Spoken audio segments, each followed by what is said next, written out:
Hello and welcome to this week's highlights on North Africa and the Sahel region. Today is the 13th of July 2021 and we are looking at the big stories shaping North Africa and the Sahel region over the past 7 days. My name is Arezki Daoud. I'm the principal analyst at MEA Risk LLC and I'm also the editor of the North Africa Journal. Well, the biggest stories that dominated the week are the resurgence of the pandemic crisis and the troubling and deadly migrant northbound crossings of the Mediterranean Sea. The summer season is obviously experiencing an acceleration of people crossing the Med Sea and at great peril. In all, the Spanish authority estimate that in the first half of 2021, nearly 13,000 migrants arrived in Spain by sea. That's compared with 7,256, give and take, for the corresponding period in 2021, almost doubling. The situation is so bad that in their effort to reach Spain by sea during the first half of this year from the Maghreb coast of Algeria and Morocco, more than 2,000 people have actually perished. A reputable Spanish NGO known as Caminando Fronteras, excuse the accent, calculates that this figure is 5 times the number of deaths recorded over the same period last year. Now, confirming the migrants are crossing the sea using some of the worst equipment and boats they can grab. Now, most of the victims are West Africans, but many are from North Africa as well, essentially representing people who are fleeing horrendous social and economic conditions and political turmoil in their homeland of Algeria, Morocco, Tunisia, and obviously Libya. Governments in disarray, repression and abuse, lack of economic prospects, are all of that pushing more people, including women and children, to take the ultimate risk to reach Europe. Caminando Fronteras said migrants attempting to reach Spain came from as many as 18 nations, and in all it recorded 57 shipwrecks on the routes to the Canary Islands.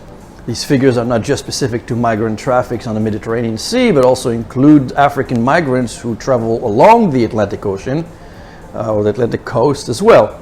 The NGO said that the shortest route to Spain and the Spanish islands in general is more than 100 kilometers or 60 miles from the Moroccan coast, but it is notoriously dangerous because of the strong currents in the Atlantic. And because Morocco and Spain have seen their diplomatic relations suffer lately due to regional disagreements, cooperation between the two nations on the migration front has clearly taken a hit. Immigration authorities and enforcement agencies on the two sides do not seem to talk to each other lately, resulting in the kind of losses and deaths we are seeing taking place in the Mediterranean Sea. From Algeria, the situation is no better. Just during the last 4 days of June, more than 1,100 Algerian undocumented migrants, known in Algeria as Haraga, have been able to reach several Spanish beaches. They departed from northwest beaches of Mostaganem, Intimushent, or Oran, landing in Spanish regions like Almeria, Cartagena, and Alicante. Some 600 of those landing in Spain were actually intercepted by the Spanish Civil Guard, and the rest managed to escape the Spanish authorities. There have also been deaths reported by analysts who track the migration phenomenon, including the capsizing on 1st of July of a boat off the coast of Sahel in Algeria, resulting in 11 deaths.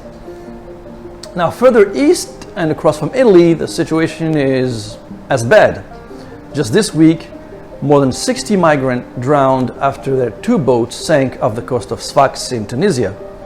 Meanwhile, the Tunisian Red Crescent also reported that a boat carrying more than 120 migrants sunk off the southeastern zone coast of Zarzis, and 43 of the migrants are still missing as of today. Now, NGOs routinely rescue migrants experiencing hardship at sea. Just this week, also, the Italian authorities granted permission to the Ocean Viking migrant rescue ship to dock in Sicily, with the ship carrying as many as 572 migrants picked up in the Mediterranean over the period of 3 days. Now, this migration crisis is not likely to ease, but political, economic, social events in North Africa, in the Sahel, in West Africa, and elsewhere in the region really are guaranteeing to worsen the situation in the months and indeed the years to come. Virtually every nation in the northern half of Africa, and clearly the rest of the continent, is undergoing advanced destabilization. Not only insecurity has increased where jihadist activity dominates, but the worsening economic climate in the whole region, the excessive repression used by regimes to neutralize dissent and neutralize the opposition, the inability of the West to even consider a form of stabilization plan for the region and its sole focus on a military solution, the impact of COVID-19 and so many other problems are amplifying the migration crisis and the region's descent into chaos. COVID-19 is certainly the other big story. In Tunisia, authorities have admitted that the country's health infrastructure has collapsed under the weight of COVID-19 pandemic. With a daily run rate of positive cases now above 10,000, Tunisian hospitals are clearly unable to cope with the growing demand for intensive care that has accelerated since mid-June. Authorities say not only hospitals are saturated with no beds available, but they're experiencing a shortage of oxygen supplies. While the Tunisian authorities have admitted that the situation was bad, their Algerian counterparts continue to lie and seek to minimize the scope and impact of COVID in Algeria by publishing numbers that convey a certain sense of control. But despite the reassurances of health authorities through questionable daily reports and increasing numbers of doctors, professors, head of intensive care units have stepped up in recent days to depict a more worrying picture of the pandemic in the country. Now, most experts there have been quoted in various publications and radio interviews stating that the country is experiencing a more virulent wave that has begun to wreak havoc on the country's public health infrastructure, saturating hospitals and causing a growing number of victims. Speaking on an online audience, a professor warned that if we do not, and I'm quoting, if we do not stop this wave, we will suffer a tsunami. He called on the strengthening of hospital capacities to deal with the more serious cases of COVID, to reduce the mortality rate, especially among the elderly and the chronically ill. He warned that the most severe forms of the current COVID strains and variants can quickly progress in a matter of just 24 hours to respiratory failure, which can be obviously life-threatening. Another professor also warned that the current outbreak is worse than that of the two previous waves which shook Algeria in the summer and fall of 2020. He pointed the finger at the British variant, renamed Delta, as likely being at the origin of the spectacular increase in positive cases. Several other doctors and epidemiologists agree that this third wave is much more contagious and deadlier. As such, testing sites are saturated with more people visiting them, underscoring the spike in cases. A pharmacist told us that, and I'm quoting, medical laboratories are always full.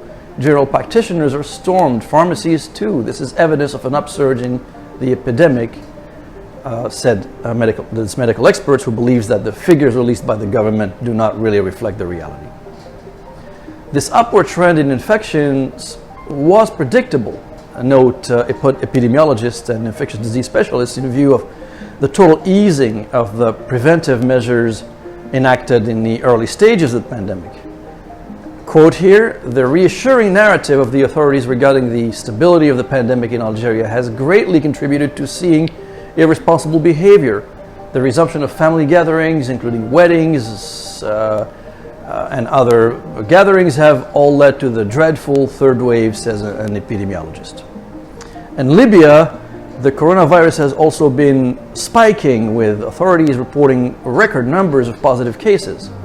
While positive cases peaked at about 400 over the past weeks, this week alone the peak reached 2,854 cases, highlighting extreme active COVID variants. As a result, the Libyan Authority reinstated new measures that forced the closure of some public places, like eateries and cafes, over the next 2 weeks. They banned the holding of weddings, funerals, use of public transport, etc. But between Libya and Tunisia, the shared border has been closed again, as both countries are facing this unprecedented spike in COVID cases. So as we look at the months ahead, we expect the region to face a difficult period on the COVID front. Elsewhere, French President Emmanuel Macron unveiled more details on his plan to withdraw troops from the Sahel.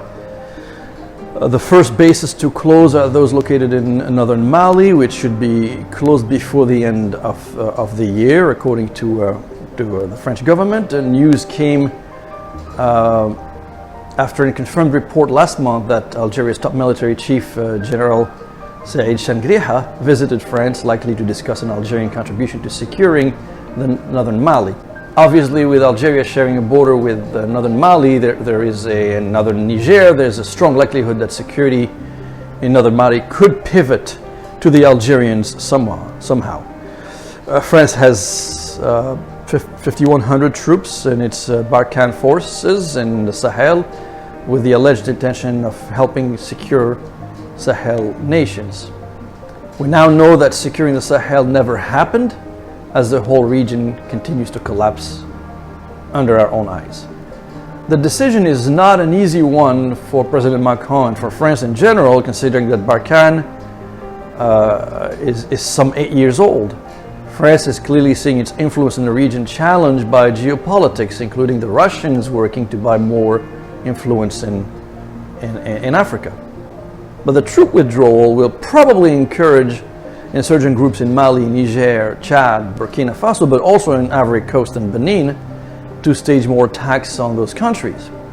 As such, President Macron has been signaling to the Sahel and West African leaders that France will remain active in helping them one way or the other.